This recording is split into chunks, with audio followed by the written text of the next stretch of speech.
You said exactly what I was desiring to hear, because this is going to be the core of our fine hour of discussion, how to move forward. And I think that it's a problem of the strength of the ticket. But if we put the ticket, all the women, one man, the Pope, other man, the people here in the room, we create a ticket which is quite powerful and may even succeed in a fast way.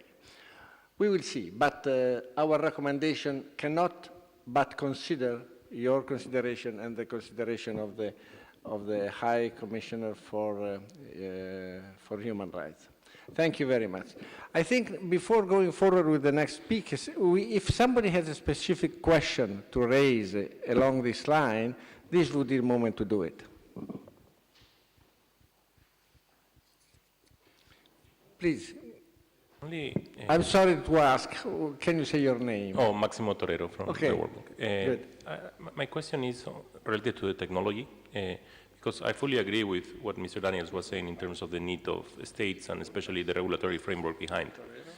So on the technology side, how can the innovation that is already available or could be available soon be able to provide a technological package that will require minimum regulation? What I mean by this, for example, simplicity to interconnect immediately, simplicity to be provided to people so that the countries don't need to have such a level of institutions that today they don't have and will take a lot of time to be able to arrive to that. So how we can try to go around with a technology or an innovation technology that will minimize those institutionality that right now is lacking in many of our developing countries. Thank you very much.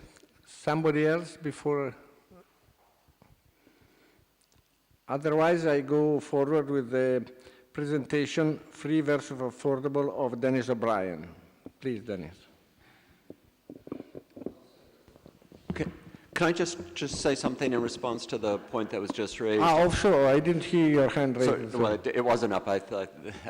But I think you're asking a really important question. There are forms of technology, there are forms of delivery that are far more complicated than others. And so again, thinking about how you get simplicity here is helpful.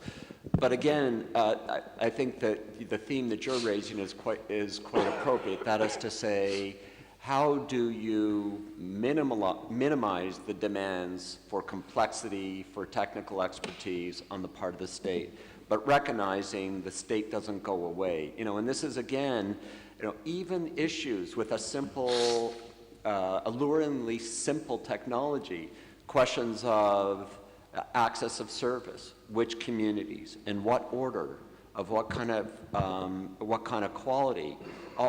That again requires the state to sort of work those issues through.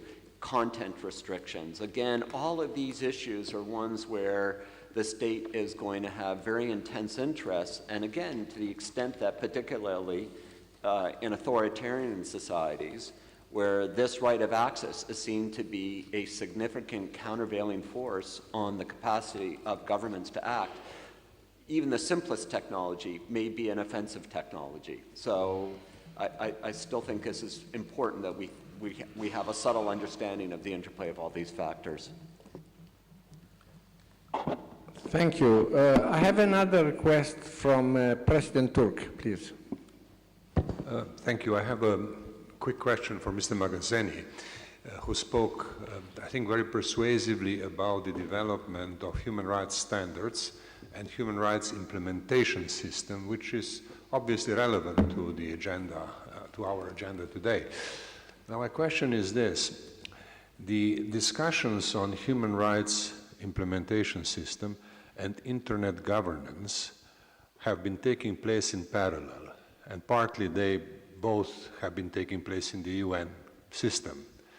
My question is, how did the discussion on internet governance impact on the discussion and development of human rights implementation system? Is there a kind of a brief definition of what has happened so far? Because for a few years now we have had these discussions taking place in parallel, and there must have been some sort of overlap or perhaps even cross-fertilization. This is my question. Thank you. You want to reply quickly right away? Quickly, yes.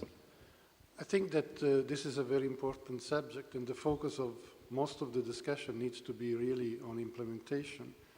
And when it comes to the UN existing human rights machinery, of course, we have very many special rapporteurs that are making recommendations, but the question of implementation still is something where more needs to be done. This was also referred to by the Secretary General with respect to this universal periodic review, to which every single member state subjects itself every 4.5 years, where they receive and accept recommendations, but then there is not necessarily follow-up.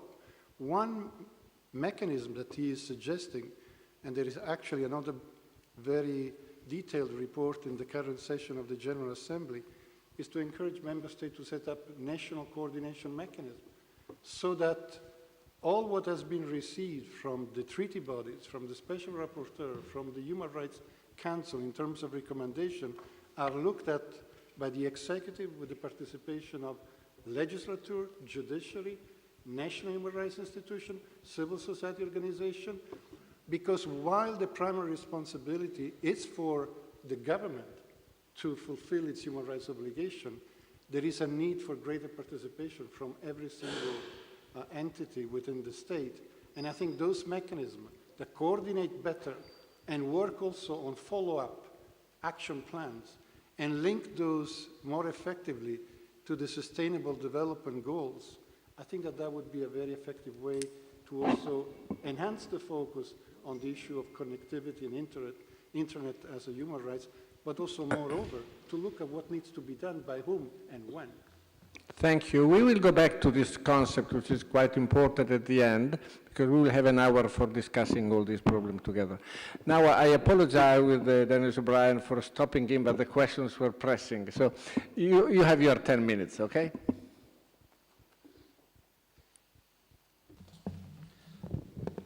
Thank you very much. Thank you.